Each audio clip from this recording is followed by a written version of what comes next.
ஆண்டவராகிய இயேசு கிறிஸ்து நாமத்துக்கு மகிமை உண்டாதாக. நான் உங்கள் பாஸ்டர் ஜான்சன், பேடாப்டிஸ்ட் யூனிவர்சிட்டி பெரம்பலூர். எல்லாருக்கும் நான் வணக்கத்தை தெரிவித்துக் கொள்கிறேன். எல்லோரும் நல்லா இருக்கீங்களா? இன்றைக்கு நம்ம ஒரு குறுஞ்செய்தி நம்ம பார்ப்போம். தேவன் என்ற தலைப்பில் நான் உங்களோடு நான் பேசுகிறேன். ஏன் தேவன் என்ற தலைப்பில் பேசுகிறோம் அப்படின்னு சொன்னால், நம்முடைய பரிசுத்த வேதாகமம் ஆரம்பிக்கும் போது முதல் வசனமே என்ன, பைபிளுடைய முதல் வசனமே என்ன சொல்லுது அப்படின்னா, ஆதியிலே தேவன் வானத்தையும் பூமியையும் சிருஷ்டித்தார் என்று ஆரம்பிக்கிறது. அப்போ அங்கே தேவன் என்ற முதல் வார்த்தை, வேதத்திலுள்ள முதல் வார்த்தையை தேவன் என்று ஆரம்பிப்பதனால நாம் தேவனை குறித்து பார்ப்போம். இன்றைக்கு இருக்கிற கிறிஸ்தவர்கள் மத்தியில், மற்ற மக்கள் மத்தியில், பெந்தகோஸ்தே மக்கள் மத்தியில் தேவனை குறித்த அறிவு மிக குறைவாக இருப்பது, அது சொல்லத்தக்க அளவுக்கு இல்லை. அதனால் தேவனை குறித்த அறிவை குறித்து நாம் தெரிந்து கொள்ள வேண்டும். வேதத்தில் பார்த்தீங்கன்னு சொன்னால், தேவனை அறிய வேண்டும், தேவனை குறித்து அறிந்து கொள்ள வேண்டும் என்று தேவன் விரும்புகிறார். அதாவது பழைய ஏற்பாட்டில் ஓசியா திருக்கதர்சன புஸ்தகம் 6ஆம் அதிகாரம் 6ஆம் வசனத்தில் ஆண்டவர் என்ன சொல்கிறாருன்னா, பலியை பார்க்கலாம் தேவனை அறிகிற அறிவு தான் முக்கியம் அப்படின்னு சொல்லிக்கிறார். அடுத்து 1 தீமோத்தேயு 2:4 2ஆம் அதிகாரம் 4ஆம் வசனத்தில் எல்லா மனுஷரும் ரட்சிக்கப்படவும் சத்தியத்தை அறிகிற அறிவு அடையும் ஒரு சித்தமுள்ளவராக இருக்கிறார் என்று சொல்லப்பட்டிருக்கிறது. அடுத்து 2 பேதுரு 3ஆம் அதிகாரம் 18 கடைசி வசனத்தில் பேதுரு இப்படி எழுதி முடிக்கிறாரு. என்ன சொல்றாருன்னா, அவர் ஆண்டவராய் இயேசு கிறிஸ்துவை அறிகிற அறிவிலே வளருங்கள் என்று சொல்லி அவர் முடிக்கிறார். இப்படி வேதம் முழுவதும் இது நிறைய வசனங்கள் போல இருக்கிறது. வேதம் முழுவதுமே தேவனை குறித்து நீங்கள் அறிந்திருக்க வேண்டும், அவரை குறித்து அறிகிற அறிவிலே வளர வேண்டும் என்று தேவன் நம்ம விருப்பம் கொண்டிருக்கிறார். எனவே இந்த நாளிலே நாம் தேவனை குறித்து அறிந்து கொள்ள வேண்டும். இந்த செய்தியில எல்லாத்தையும் சொல்ல முடியாது, தொடர்ந்து வரக்கூடிய செய்திகளை நாம் பேசுவோம் தேவனை குறித்து. இன்றைக்கு முதலாவது தேவனுடைய தன்மைகள் அப்படின்னு சொல்லி நாம் பார்ப்போம். தேவன் எப்படிப்பட்டவராக இருக்கிறார், நாம் நினைக்கிற மாதிரி தேவன் இருக்கிறாரா, நாம் எப்படி இறைவனை குறித்து கற்பனை பண்ணி வைத்திருக்கிறோம் என்று நமக்கு தெரியும். நம்ம ஆராதிக்கிற ஆண்டவர் எப்படி இருப்பாரு அப்படின்னு நிறைய பேர் கற்பனை பண்ணிச்சிருப்பாங்க. நிறைய பேருக்கு என்னன்னா, இந்த இயேசு கிறிஸ்துவை குறித்து படங்களில பார்த்து அந்த படம் தான் மனதில் வச்சிருப்பாங்க. மீசை தாடிலாம் வச்சுக்கிட்டு நிறைய முடி வச்சுட்டு அங்கேயும் போட்டுட்டு இருப்பாங்க. அந்த மாதிரி ஒரு கற்பனை வச்சிருப்பாங்க. அது கனவுலாம் வரும் அவங்களுக்கு. உடனே அவங்க சொல்லுவாங்க, இயேசு நான் பார்த்தேன் அப்படின்னு சொல்லுவாங்க. ஆனால் உண்மையில அப்படி இருக்கிறாரா அப்படின்னு சொல்லி பார்த்தோம்னா, அதுதான் மிகவும் வேடிக்கையான விஷயம். இப்போ வேதம் நம்ம அதை குறித்து என்ன சொல்லுது அப்படின்னு சொல்லி நாம் பார்ப்போம்.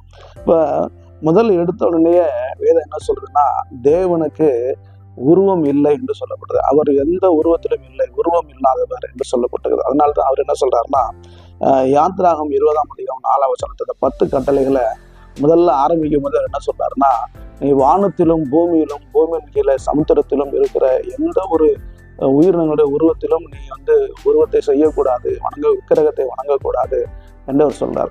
அப்போ தேவன் தனக்கு உருவம் இல்லை என்று சொல்லுகிறார். தன்னை நான் இப்படிதான் இருப்பேன் என்று யாராலும் சொல்ல முடியாது, தேவனை குறித்து சொல்ல முடியாது.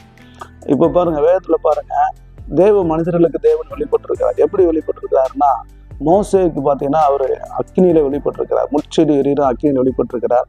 அதோட சீனாய் மலையில இறங்கும் போது அவர் கடவுள் இறங்கும் போது கூட அக்கினி தான் இறங்குனுச்சுன்னு சொல்லி வேதத்துல போட்டிருக்கு. அக்கினிக்குள்ள இருந்து தான் தேவன் பேசினாரு அப்படின்னு சொல்லி போட்டிருக்கு.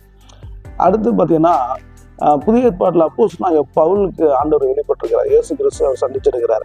எப்படி சந்திச்சாருன்னு சொன்னா, அவர் ஒரு பெரிய ஒரு பயங்கரமான ஒரு ஒளியை பார்த்ததாக சொல்றாரு. ஒளிதான் பார்த்தேன் அப்படின்னு சொல்லிட்டு அதுக்குள்ள இருந்து இயேசு பேசின மாதிரி அவர் சொல்றாரு. அதே போல இன்னொரு பழைய ஏற்பாட்டுல தீர்க்கதரிசியாக சாமுவேலுக்கு வேதம் சொல்றது, சாமுவேலுக்கு தேவன் வார்த்தையின் மூலம் வெளிப்பட்டாருன்னு சொல்லப்பட்டுகிறது. இப்படி தேவன் எல்லா இடத்திலும் வேதம் முழுவதிலும் வெளிப்படும் பொழுது, மனிதனுக்கு வெளிப்படும் போது அவர் அக்கினியாக, ஒளியாக, வார்த்தையாக, சத்தமாக வெளிப்பட்டிருக்கிறார்.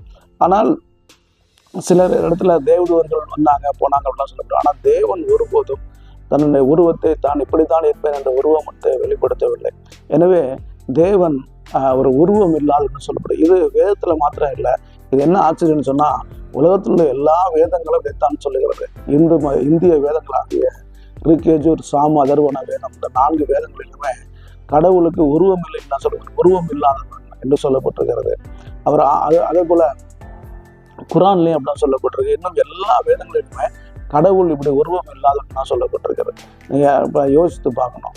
அதாவது புதிய ஏற்பாட்டில் கூட ஆண்டவராய் இயேசு கிறிஸ்து சொல்றாரு, தேவன் ஆவியா இருக்கிறார், அவரை ஆராதிப்பவர்கள், துதிப்பவர்கள் ஆவியோடு உண்மையோடு தொழுது கொள்ள அப்படின்னு சொல்லப்படும். தேவன் ஆவியாக இருக்காங்க. அப்போ ஆவி அப்படின்னு சொன்னால் உருவம் இல்லை தானே.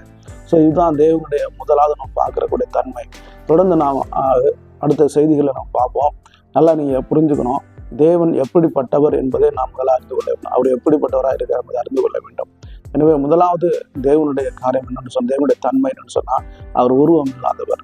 எனவே அந்த உருவமில்லாத தேவனை நாம் ஆராதிக்கிறோம். அவருடைய வார்த்தையாக, ஒளியாக, அக்கினியாக நாம் நினைத்து அவரை வழிபட வேண்டும்.